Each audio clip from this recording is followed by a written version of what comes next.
signed. That was a big focus of what we wanted to do here, was bring a championship team here. And, they brought in the pieces to do that. So the chemistry's there in the clubhouse. It's a lot of fun, and that fun translates to the field. And when you do that, that leads to a lot more wins. Welcome back to another edition of Enough Said. I want, from the bottom of my heart, to thank everybody at Fox 9 for letting me back in the door. Seriously. Your badge still Speaking of chemistry, we had a pretty good chemistry I know. I heard. Believe me, I got all the emails. You got the emails and the viewer letters? You may not have a spot when you come back. Yeah. At least for this week, apparently I do. My name is Dan Barreiro, if you forgot. Justin Gaard is with me as usual, and a very smiley, beaming Lori Fisher. We could never forget you, Dan. Some of us people tell me they'd like to, but briefly. Well, you came home just in time because baseball's back. The Twins keep bringing in the pieces ahead of opening day. They made some last-minute moves, getting more pitching help by giving up all-star reliever Taylor Rogers. The 2022 season underway, Dan. Yeah, we get not only baseball, but classic baseball weather for just April. Magnificent. Is it true that our opener a year ago, it was 65 degrees? It could be. Yeah, well, anything goes. Or saw that on Fox 9, actually. Yeah, anything goes. You have no idea what the weather's going to be. Well, it's an interesting look. The Correa move is, I think, celebrated for all obvious reasons. He kind of fell into their lap, but by the way, they said, okay, we'll take him. We know it's only going to be a one-year deal here for Carlos. He's not going to stay, but he does immediately make this team more interesting. He is one of the best players they've ever had in the history of the team.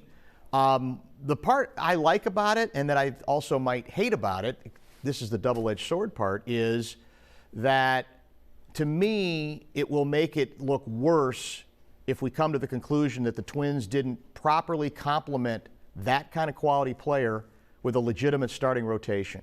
And I'm not convinced we have that rotation. We'll talk a little bit about the deal that they made, or the addition that they made to the pitching rotation.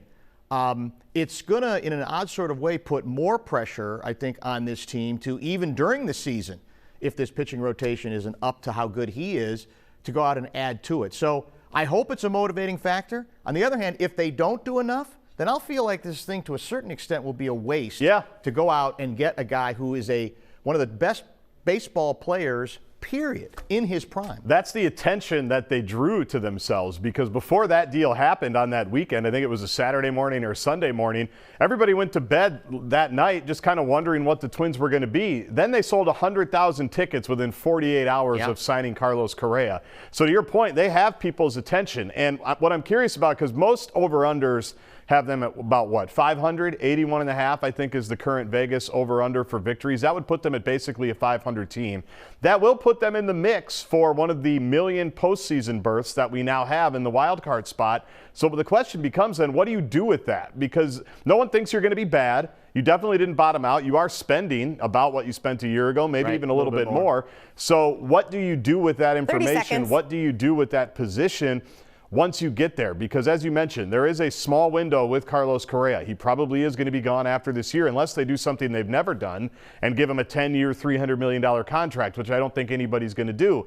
So what do you do with this opportunity? Because odds tell us you will be in the mix because of your offense, because of the division. You're going to be in the mix for this postseason. So what do you do with that? And that, I think, is going to tell the tale of how people feel about it. Do you want that final point, Dan? They add the pitcher. The starter they added is a guy named Paddock, is his last name. Yep, from San Diego. He's had some promising moments, but he's coming off a terrible year. I'm tired of already hearing the ball guys say, well, you got rid of a pitcher who you didn't have any more contractual control over. He's in his final year. And you got back two guys who you have under control for 2 or 3 years. I don't care unless they're good enough to be worthy of that. That, to me, is the most important issue. Time to move on. Meanwhile, you have traded your top relief pitcher. Even if he's been injury-prone lately, there have been some other issues. I have to be convinced that you didn't rob Peter to pay Paul here in order to get at least another. This is a middle-of-the-rotation guy they got, by the way. This is not an upper-end guy at best. So a lot of open questions, even with the Correa move. Okay, moving on. Just one game left, at least regular season. The Wolves have their last game on Sunday against Chicago. They didn't get that number 6 playoff spot in the Western Conference, so they will need to face the Clippers in that 7-8 play-in game that will be at home. How vital was it to get that 6th seed, Justin? Well, it's more vital. It was a nice pie-in-the-sky idea. Now, the way this last week happened, it's annoying because there was an opportunity because of what happened in front of them to steal that 6th seed. But for the better part of 2 months, I was pretty well resigned, and we talked about it on this show, that they were going to end up with the 7. To me now, the 7 has become trickier because the Los Angeles Clippers are coming. Paul George is healthy. Another guard is healthy. They have the playoff pedigree that the Wolves don't. And all they have to do is come in here on Tuesday night at Target Center and win one game. Then the Wolves have to win a game to get to the 8th spot, which, by the way, I think they will. But that means they'll play the Phoenix Suns, which means we'll be done talking about the Wolves in about 9 days of real time. So the 6th seed would have been huge. I wanted that to be the goal. I'll let them off the hook a little bit because Denver and Dallas played really well along with the Wolves down the stretch. They made it much more difficult. Wasn't as gettable as I thought it was going to be back in January, but now the 7 seed to me has become absolutely critical to get yourself into a series where you can have some success, I think, against a Memphis team that you've beaten a couple times this year. And who knows, maybe win that round and surprise some people. But if they get to 8, it's over and we're talking draft. Yeah, because the Grizzlies, as you say, they've had a great season, but they have no playoff pedigree either. So you got a little bit more of a chance to play with them. I want to celebrate the season because it's been a great improvement. It's undeniable. But every time I get ready to do it, they do something stupid like they did last night. They got so obsessed with chasing 50 points for Anthony Edwards that they almost blew the game. They embarrassed themselves. And to me, they basically just kept, if you missed it, feeding him the ball to get he took like 5 straight threes and missed them. And suddenly, a game they had under control, there was a chance. They were within 1 missed free throw of it being a 1-possession game with 11 seconds to go. And what bugs me more than the players doing it is that the coach let them. At some point, I get the game has changed, but after the first 2 or 3 misses and the things are tightening up, go back and play in basketball. And that's what the head coach's job is, to say, we're done with this. We appreciate what he's doing. It might be an important breakout game because it's the best offensive show by Anthony Edwards in quite some time. So I get that for the postseason, that's promising because if you can get that version of Anthony or even something close where he's driving to the basket, challenging people at the rim, you have an added component that the Clippers won't know probably what to do with. But the obsession with going after 50, they turned that game into a joke needlessly and turned, a presentable victory that, okay, you went out and you won your second to last game of the season into something that was much less. And that is a sign that there's still a hell of a lot of immaturity. Well, that's the word. This group. There is a level of maturity that I think they're going to learn about here in the next couple of weeks, by the way. That as great as this season has been, as celebrated as they've been, they're going to learn how quickly the music stops once the season's done. Now you guys need to stop. And the jump that they need to go. All right, we're ready. Well, Dan hasn't been here for the last 2 weeks, so he is not used to listening to me anymore. Good point. I thought I listened fine, actually. Okay. The Wild lost to the Predators Tuesday night, a team they could face right away in the playoffs. They play the Blues tonight with just a dozen more season games after that. Right now, they're still second in the Central Division. Are you watching them closely, Dan? Or no? Well, what was your question? I'm sorry. Are you watching the Wild closely right now? Of or course. Are you kind of look, I think, and I'm sure you guys have talked about this to varying degrees the last couple of weeks I was gone, it seems as if that crisis period that was more than a week or two, where you started going, my God, was this first half of the season a mirage? I think they've played well enough to say, yeah, that was the mirage. This is more us. Now, there is this quirky, weird thing where we seem to be having trouble beating teams in our division, which is important. We beat some good Eastern Conference teams just the other day, which would indicate that we can beat good teams. But for whatever reason, we're going to have to get over this sort of hump too. And it's pretty clear that the new goaltender is the guy already. I think that to me is the other part of the story here, that he's going to be the guy in the postseason now, and he has given them so far pretty much everything that they could have hoped. And that should be a nice security blanket for this team. But ultimately, their expectations should be higher than the Wolves because of their record, because of their relative position. But we're not going to know, quite frankly, until we know. And that's going to be what we see in the postseason about how these changes on the ice beyond the goaltender have made them allegedly tougher, a little bit more physical. I think this is a year they're going to go a ways. but they still have to prove it. Well, along those lines, where they are right now is where they need to stay. And we talked about goals for the Wolves. We wanted them to get the 6th seed. Now we need them to get the 7. Second in the Central absolutely should be where they end up, given that's where they are now. They're playing other Central Division teams here coming down the stretch. A lot of playoff teams that they're playing too, by the way. But I know home ice, we like to say, doesn't matter as much anymore in the NHL postseason. But I think for this particular team it does, number one, because they haven't had it very often in any of their playoff series. Yeah, let's see what they can do with it. Let's see what they can do with it. And we've talked a lot about the Target Center crowd this season because it has returned. The crowd never really left at the X. Right. It is the team of 18,000. We are the state of hockey, #OurIce. But it's gone to a different level of craziness in that building in St. Paul. So it would be huge, I think, a big statement for this team to get that second spot, stay in the Central, not have to deal with any of the nonsense of going on the road for the first couple of games of the playoffs. That, to me, should absolutely be the goal coming down the stretch here. Yeah. Coming up next, we're going to do not one, but 2 segments on Lindsay Whalen. Whoa. Any of them involving brunch? No brunch, not yet. We'll see. And then Tiger Woods back at the Masters. Obviously, it's great honor. Was a really fun weekend, and something that I was not expecting at any point in my career. But to be able to go in with those great people, it's obviously a tremendous honor. Welcome back to Enough Said. Lindsay Whalen, now a Basketball Hall of Famer. It's official. She was a first-time nominee. We talked about it last week and has accomplished so much from her time playing at the U, then the Lynx, and now coaching the Gopher women's basketball team. The big event is in September. I know she was on your radio show this week. How is she feeling about all of this, Dan? Well, I think she's out of Halls of Fame to be inducted into, right? I don't know. Maybe there's I would think we've run out of them. There's probably one in Prague. She played in Prague for many years. Right. She's probably not there yet. That'd be another one. But that'd be the only thing. There's not many left. And I was trying to, as I was preparing to what we wanted to talk about today, I should have looked it up because, and Gaardsy's good at looking up old columns that I wrote back when I was writing columns for the Star Tribune. I can vividly remember, though, even without reading or trying to reread what I wrote, the first time I went to the barn to watch Whalen and the Gophers in person. And what was remarkable about it, and you got to realize that there weren't a lot of teams, frankly, at that point, male or female, or players that created the kind of juice and voltage. It took about 5 minutes inside that building to say, and watch her and say, this is different. She's different. She's got, obviously, extremely skilled, but very appealing because it was a fun way that she played, but you could also immediately pick up on, there's some grit here, man.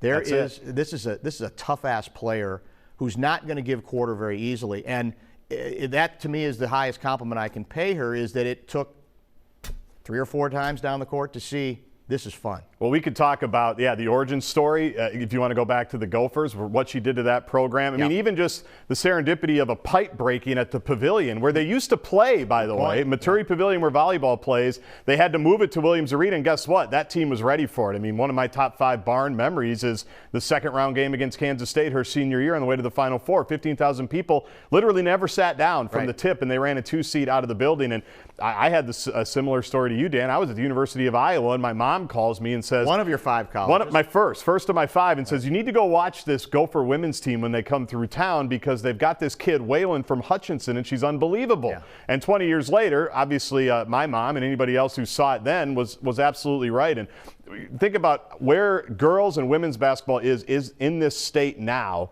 A lot of that can be traced back to those teams, with her, with Janelle McCarville, with Shannon Schoenrock, Kelly Royce, and go down the list, and how that has trickled down to now you've got a Paige Beckers, right, who watched her with the Lynx, because the Lynx have been so important in this town too. So unbelievable. And what I like personally about Lindsay is I think she kind of has that Flip Saunders gene where I think it's stunning to her, too, that all of this has happened. Like when Flip would bring Tom Izzo by and still think it was cool, right? Lindsay still thinks it's cool that, hey, she talked to Bill Walton for 20 minutes in New Orleans, and she's going to probably hang with KG in the enshrinement ceremony. Like, she has this innocence about her in that regard that she can't believe any of it either, which I think endears her even more. Let's move on. Very quickly, one of the things she told us on the radio was she grew up basically watching male players, largely. Right. Even though there were some women who played before her, And the sign of progress is now with what she has established, there are plenty of players, Becker's included, but many others, who they can watch male players if they want to, if they like basketball, but they've got a number of female players as well in that mix. That's what's changed for the better. She also talked this week about losing some of her own players. She says she's committed to recruiting members who embody the values of the U. What's the state of the team right now, Justin? In flux, certainly in transition. And we talked a little bit about this last week because the news about Sarah Scalia had broken.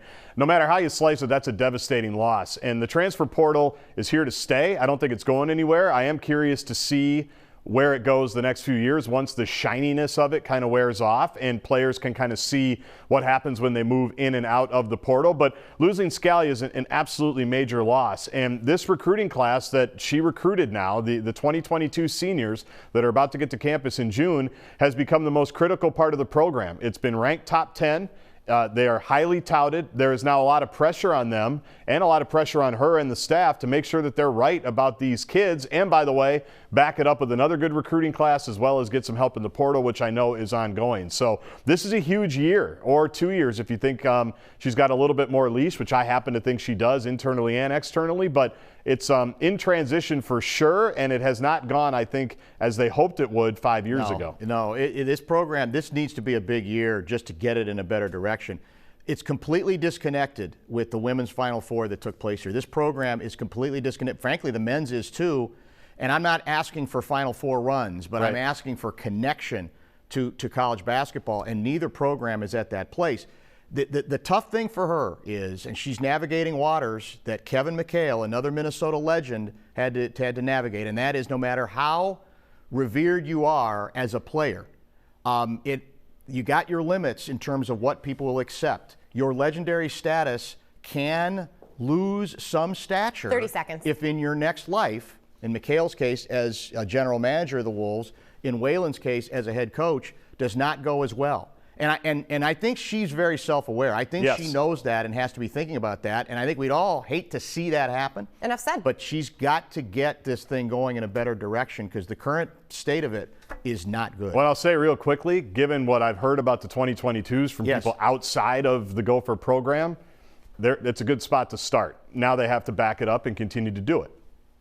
Enough said. Tiger Woods is back and playing the 86 Masters at Augusta National Golf Club. A little more than a year ago, he was in that really bad I need car the Kleenex. crash. I'm already tearing up. There's supposed to be Kleenex here. I asked for Kleenex. Leave. You might as well just have me leave. Okay. I'll have no chance. We'll just let Justin take this away. But Tiger did say that playing golf wasn't his concern, but that his stamina would be tested. Again, he nearly had his leg amputated. He is a 5-time Masters champion going way back to Justin's younger days. To your younger days too, Lori. Yeah, we can all get emotional about this. Wow, it's really cool to see. 1997 is when he won the first tournament. Yes, here's where Tiger hits for me, and I think it's because I basically grew up with them, right? I was 14 and 15 years old. It's the same reason I get emotional thinking about Kevin Garnett, quite frankly, because those are the athletes you watched as a kid. So I'll ride with Tiger forever, even through a bad decade, even through a bad car crash, even if he plays terribly today, misses the cut at the Masters and never plays again. I mean, you see the galleries, what he means to the game. It was awesome to see him back out there. Forget about the car accident, which is hard to forget about. He hadn't played since 2020 because of some other injuries. So I'm always going to be over the top for Tiger. I'm always going to be emotional about Tiger. I sat there on Thursday and watched more golf than I'd watched in the last year and a half. I don't think I'm alone. I get it. It's a sickness. It's an illness. But I can't stop. I'm 16 years old when I watch Tiger play golf. It's a harmless illness, and there's nothing wrong with the illness that you have, as much as I chide you for it, because he's in that rarefied air, and there's probably, I don't know how many others you want to put in that class. Not many. 3 or 4 in the last 50 years, who, no matter whether you like the sport that athlete plays, you're going to pay attention. And you're going to see, well, could he do it again? Could he come back? And the fascinating thing to me about this whole story is I saw one of the quotes I saw from him, might have been at his press conference before the event began, basically said, I'm hitting the ball fine. Yeah. Said, the problem is walking. Yeah. And that's what this is all about, which speaks to how serious the injury was, the discussion of apparently at one point whether they were going to have to amputate his, I think it was his right leg. And so the story is going to be, and at Masters ain't exactly flat, ain't exactly the prairie like here. Right. So The test is going to be, he's got to still shot make, which he's capable of doing, but the long-term test on all these majors he still wants to play isn't going to be his ability, I think, to play golf, but the ability of his body to get him from one place to another. What did Rudy T once say that's applicable here? Never underestimate the heart of a champion.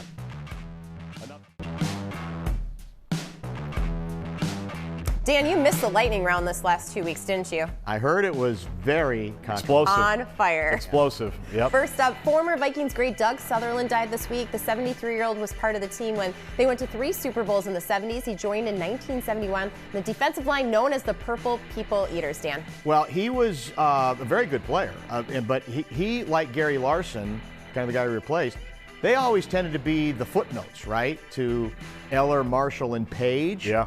And they probably never got quite the acclaim that they deserve, but nevertheless, one of the great defensive lines in the history of football. 14th round draft pick out of Wisconsin's Superior. Think about it. I love that. I love that. Next up, Minnesota State Mankato beat the Gophers in the Frozen Four last night. This means the Mavericks will play Denver tomorrow night in the championship, Justin.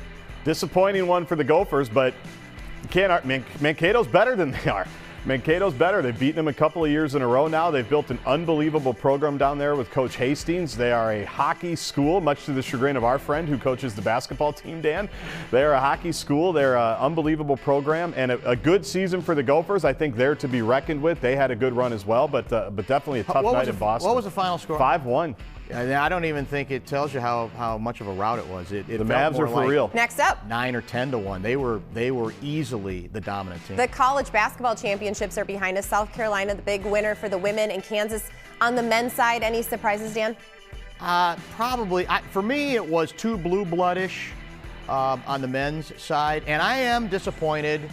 I wanted to see a better game between UConn and South Carolina. Yeah. But to South Speaking Carolina's of dominance, credit, yeah, they didn't allow it to be a good game, which speaks to how good that program is right now. And looking forward, I think only one of these titles will possibly be vacated. I think South Carolina's is probably good, depending on these level 1 violations. I think Kansas has 5 of them. We'll see where that one ends up. Well, the good thing, as you say, to your point, if North Carolina had held on to that big halftime lead, there's a chance if they'd have won it, their title would have been vacated. And as well. finally, Both programs the romance of college sports. And finally, this has nothing to do with sports. It's kind of off the beaten track, but actress and singer Selena Gomez says she's been off the internet for more than 4 years and it's changed her life.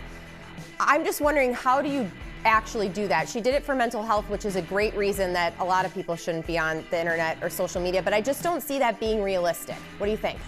Who is Selena Gomez? She's been gone so long. I don't even. Ask your daughter. She is, yeah. Check the internet. Yeah, ask your daughter. It. We say it with social media, with everything. Man, I'd love to. I think I would be great at it. I would love to do it. I would love to do it. You wouldn't be great at it because you can't help but be on to it. People who get off say they're happier. A lot of it's work related, truthfully. Of course a lot of it's work related. That's what you tell yourself. You're happier, you're more present and connected more, but you're right. You need it for work.